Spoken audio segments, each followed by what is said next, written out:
Yusuf. Jadi banyak yang bilang bahwa kisah Nabi Yusuf alaihissalam itu adalah contoh yang paling lengkap tentang bagaimana komunikasi dan dakwah yang harus kita lakukan. Yuk kita kenalan dulu sama narasumber kita. Halo semua, aku Aini. Halo semua, aku Al-Farizi. Baik, kita langsung aja masuk ke pembahasan yang pertama. Kita akan mulai dari mengapa mempelajari aspek komunikasi dalam Al-Quran itu penting sebagai pintu masuk untuk mendalami kitab suci kita. Tentu aja nih, Al-Quran belum? Iya, dulu. Oke, Kak Alfa, bisa jelasin dong kenapa aspek komunikasi itu jadi penting buat memahami Al-Quran?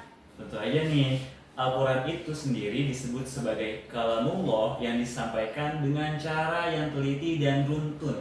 Sebagaimana firman Allah dalam Quran Surat Al-Baqarah ayat 1, Alif Lam Mim. Jadi Al-Quran itu menjadi jelas untuk orang-orang yang beriman. Kata jelas di sini menjelaskan bahwa menunjukkan Al-Quran itu dirancang agar mudah untuk kita pahami sebagai pembacanya dengan berbagai macam konsep-konsep komunikasi sehingga kita sebagai pembacanya bisa memahami dengan cara yang lebih mudah. Kalau kita lihat nih, Al-Quran itu tidak hanya menyampaikan perintah dan larangan aja. Jadi disisipi juga dengan berbagai macam cerita, contoh nyata, dan bahasa yang itu mudah untuk kita pahami. Kita bisa lebih mudah menangkap makna-makna yang ada di dalam Al-Quran.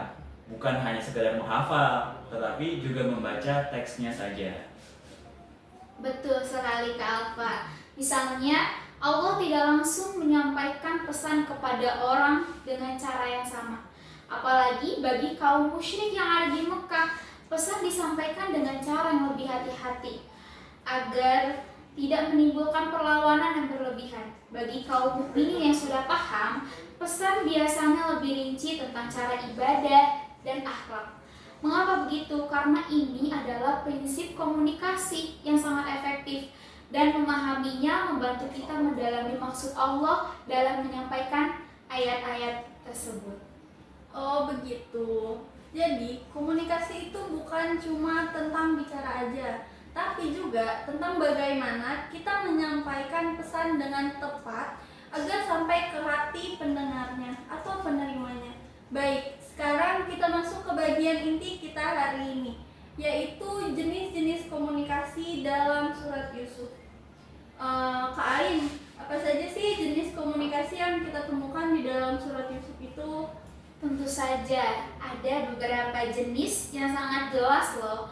Pertama, ada komunikasi interpersonal, yaitu komunikasi antar individu. Misalnya, ketika Yusuf masih kecil, ia menceritakan mimpinya kepada Nabi Yakub alaihissalam, yaitu ayahnya. Tujuannya di situ adalah untuk menyampaikan pesan yang diberikan Allah kepadanya dan mencari pemahaman dari orang-orang terdekatnya. Kemudian ada komunikasi antara Yusuf dan saudara-saudaranya. Saat mereka mengajak bepergian ke padang gurun, meskipun saudara-saudaranya punya niat yang jahat, bentuk komunikasi terjadi tetap termasuk interpersonal. Dari sana kita belajar bagaimana Yusuf tetap menjaga bahasa dan sikapnya, walaupun saudara-saudaranya menjahatinya. Selain itu nih, ada juga konsep komunikasi intrapersonal, yaitu jenis komunikasi dengan hati dan diri sendiri. Ini sangat kental dalam Quran surat Yusuf nih. Misalnya ketika dia dipenjara atau digoda oleh istri dari majikannya, yaitu Zulaikha. Di saat itu Yusuf berkomunikasi dengan hati nuraninya, mengingat perintah Allah dan memilih jalan yang benar. Tujuannya adalah untuk menguatkan diri sendiri dan menguatkan diri untuk tidak berbuat hal yang salah.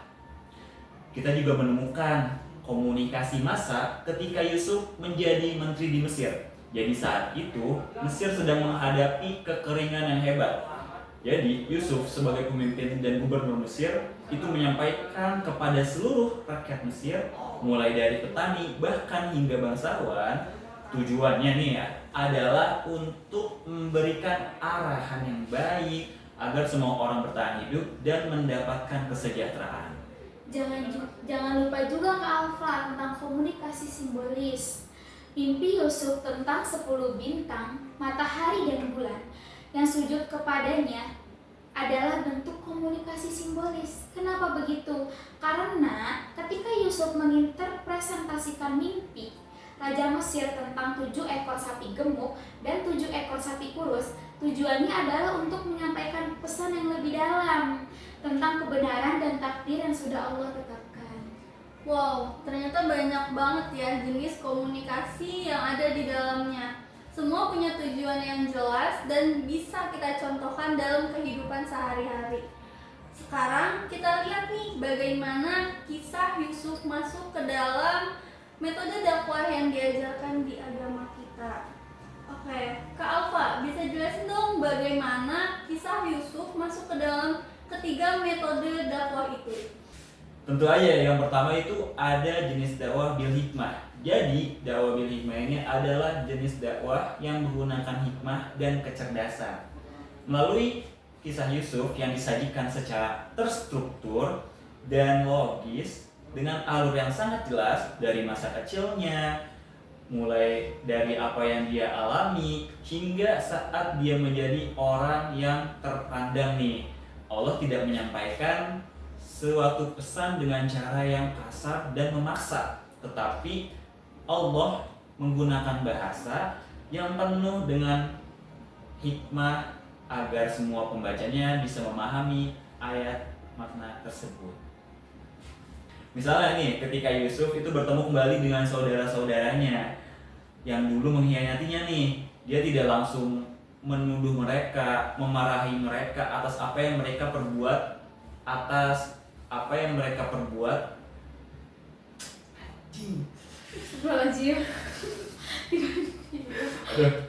Misalnya nih, ketika Yusuf bertemu kembali dengan saudara-saudaranya yang dulu mengkhianatinya nih, dia tidak langsung menyalahkan mereka atas dasar membalas dendam, tetapi dia menggunakan cara yang bijak untuk menguji kesungguhan dari rasa bersalah yang mereka rasakan.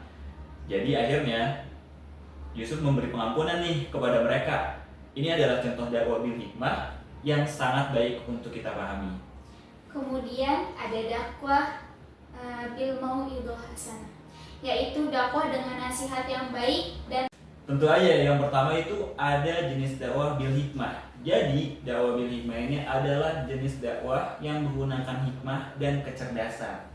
Melalui kisah Yusuf yang disajikan secara terstruktur dan logis dengan alur yang sangat jelas dari masa kecilnya, mulai dari apa yang dia alami hingga saat dia menjadi orang yang terpandang nih. Allah tidak menyampaikan suatu pesan dengan cara yang kasar dan memaksa, tetapi Allah menggunakan bahasa yang penuh dengan hikmah agar semua pembacanya bisa memahami ayat makna tersebut. Misalnya nih, ketika Yusuf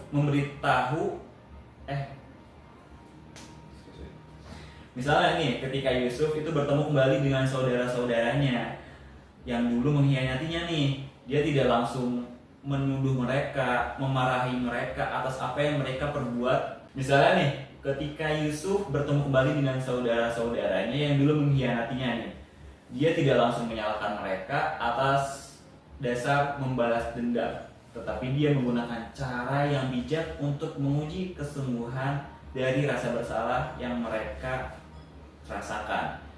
Jadi akhirnya Yusuf memberi pengampunan nih kepada mereka. Ini adalah contoh dakwah bil hikmah yang sangat baik untuk kita pahami. kemudian ada dakwah bil mau'idhah hasanah, yaitu dakwah dengan nasihat yang baik dan teladan contoh yang baik. Seluruh hidup Yusuf adalah teladan bagi kita.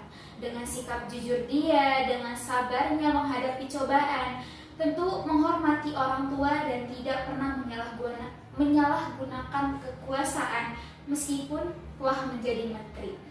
Ketika dia di penjara, dia masih mau membantu teman sekamarnya dengan menginterpresentasikan mimpinya. Ketika sudah menjadi menteri, dia tidak rendah hati dan memperhatikan kesejahteraan rakyat. Ini adalah bentuk nasihat yang baik, bukan hanya dengan kata-kata baik, tapi juga dengan perbuatan yang baik. Betul banget tuh. Dan yang terakhir itu ada jenis dakwah bil jadillati hiya ahsan. Apa itu dakwah bil jadillati hiya ahsan? Itu adalah dakwah yang menggunakan pembicaraan yang baik dan sopan nih. Kita bisa lihat ini ketika Yusuf itu menjelaskan tentang mimpi Raja Mesir. Dia tidak berbicara dengan nada yang sombong atau menunjukkan bahwa dia adalah yang paling tahu, tetapi dia menghargai semua hal yang diceritakan oleh Raja Mesir tersebut. Begitu juga ketika dia berbicara dengan saudara-saudaranya, dia menggunakan kata-kata yang tepat untuk menyampaikan bahwa dia adalah Yusuf yang dulu mereka hianati, tapi tanpa membuat mereka merasa tertekan dan malu nih. Jadi ini menunjukkan bahwa Quran surat Yusuf ini menunjukkan bahwa dakwah bisa dilakukan dengan cara yang sopan dan santun. Oke, sangat inspiratif ya. Semua metode itu saling melengkapi dan bisa kita terapkan dalam kehidupan sehari-hari. Dalam kehidupan nanti dulu. Bukan sehari-hari ya. Oke, sangat inspiratif ya. Semua metode itu saling melengkapi dan bisa kita terapkan dalam berdakwah hari ini. Jadi, sekarang kita bahas tentang hikmah dan kedudukan surat Yusuf dalam Al-Quran dan perjalanan dakwah Nabi Muhammad SAW. Oke, Kak Ain, apa saja sih kedudukan surat Yusuf dalam Al-Quran? Jadi, surat Yusuf adalah surat ke-12 dalam Al-Quran yang memiliki 111 ayat. Yang paling spesial adalah dia satu-satunya surat yang membahas kisah dari awal kehidupan hingga akhir kehidupannya. Nabi Shallallahu Alaihi Wasallam bersabda dalam riwayat Bukhari, yakni sesungguhnya antara kamu dan di antara kitabullah itu adalah kisah Yusuf, yang merupakan cerita yang paling baik. Ini menunjukkan betapa pentingnya surah ini dalam ajaran agama Islam. Surat Yusuf juga termasuk dalam surat Makkiyah yang diturunkan saat awal periode dakwah ketika umat Islam masih kecil dan menghadapi banyak tantangan.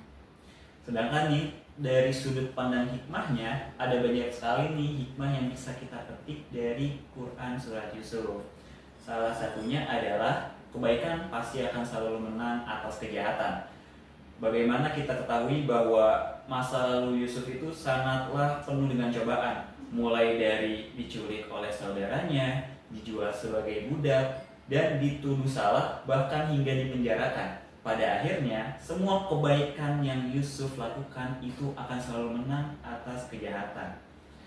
Dan yang kedua, hikmahnya adalah tentang kesabaran dan ketekunan dalam menghadapi cobaan. Ini baik banget nih untuk kita contoh. Jadi Yusuf tidak pernah mengeluh atas apa yang Allah takdirkan kepadanya, tetapi dia selalu berserah diri dan terus berusaha sebaik-baiknya. Dan hikmah yang ketiga itu ada pentingnya menjaga hubungan dengan keluarga. Sebagaimana yang dikisahkan, meskipun saudara-saudara Yusuf telah mengkhianatinya, menzoliminya, menjahatinya, tapi pada akhirnya Yusuf memaafkan mereka nih dengan lapang dada dan penuh dengan keikhlasan. Dari kisah Yusuf tadi yang dijelaskan oleh Kak Alfa, Rasulullah meneladani kisah tersebut dalam perjalanan dakwahnya dengan menjadi sumber kekuatan dan contoh bagi para sahabat. Ketika sahabat menghadapi kesulitan, dipenjarakan atau dianiaya karena berdakwahnya, mereka tetap mengambil teladan dari Yusuf yang tetap sabar dan teguh pada keyakinannya. Selain itu, cara Yusuf menyampaikan pesan dengan bijak menjadi contoh bagi Nabi Muhammad SAW. dalam berdakwah. Nabi tidak pernah memaksakan ajaran Islam kepada orang lain. Kenapa? Tetapi selalu menggunakan cara yang hikmah dan sopan, sama seperti apa yang dilakukan Nabi Yusuf alaihissalam. Oke, sangat mendalam ya hikmahnya yang bisa kita ambil dari surat Yusuf.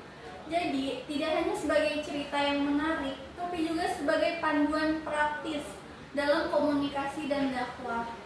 Baik, teman-teman, itu dia pembahasan kita hari ini tentang kisah surat Yusuf, tentang Nabi Yusuf alaihissalam sebagai masterpiece komunikasi dan dakwah dalam Al-Qur'an.